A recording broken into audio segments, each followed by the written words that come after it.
मेरे साथियों। अच्छा, एक चर्चा थी।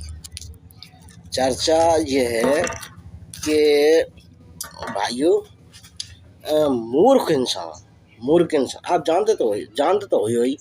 मूर्ख इंसान से बहस करने को मतलब का होत, जो तो सबको पता हो। ये मूर्ख आखिर मूर्ख होत मूर्ख इंसान से बहस करने को मतलब होते कि हाँ, फिर बस आप तो सब जाना तो।